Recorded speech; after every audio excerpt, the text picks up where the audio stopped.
इस वक्त आपको बताते चलें कि कौमी असम्बली का इजलास जारी है, जिसमें PTI की जानिब से एहतजाज भी किया गया है, जबकि आज़म नज़ीर तारड़ इज़हार ख्याल कर रहे थे। उन्होंने कहा कि सैलाब ज़दगान के लिए बात होनी चाहिए। स्पीकर कौमी असम्बली की PTI अरकान से बाइकआउट ना करने की अपील PTI की जानिब से बाइकआउट किया गया और आज़म नज़ीर तारड़ ने कहा कि आप कौमी असम्बली में बैठ कर मसाइल पर बात करें, आज सैलाब से होने वाले नुकसानात पर गुफ्तगू करनी है। स्पीकर कौमी असम्बली की जानिब से ये कहा। अच्छा जी, ये जो कॉल अटेंशन है आजम साहब, लॉ मिनिस्टर साहब, ये कॉल अटेंशन को मेरा ख्याल है एक बड़ा इंपॉर्टेंट इशू है।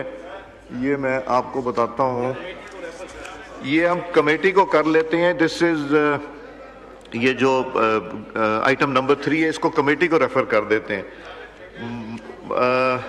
एक सेकंड, आइटम नंबर 5 पे आ जाएं लॉ मिनिस्टर साहब। अच्छा सॉरी, पीरजादा साहब वो जवाब तैयार करके आए हैं, 2 मिनट की बात है सर। करना है, लेना है इसको टेक जी। इब्रार अहमद साहब मूव करें आइटम नंबर 3। शुक्रिया जनाब स्पीकर। वज़ीर बराए मकानात व तमीरात की तवज्जो कौम की गहरी तशवीश का बायस बनने वाले फौरी अवामी अहमियत के मामले की जानब दिलाएंगे, जो कई साल गुजरने के बावजूद सेक्टर G13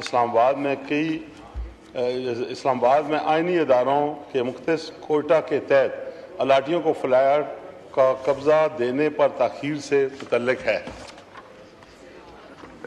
जी रियाज पीरजादा साहब एक ब्रीफ स्टेटमेंट कीजिए।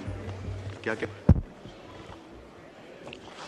शुक्रिया जनाब स्पीकर। ये फेडरल गवर्नमेंट एम्प्लॉयज़ अथॉरिटी ने इस्लामाबाद सेक्टर G13 में 2 अपार्टमेंट स्कीमें शुरू की हैं।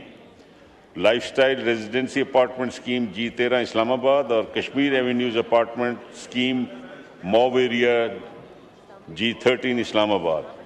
Lifestyle residency apartment scheme 13 Islamabad जो है, ये फेडरल गवर्नमेंट ने 2010 में प्रोग्रेसिव मोटर्स एक कंपनी ने जॉइंट वेंचर का मुआहदा किया था और उसके तहत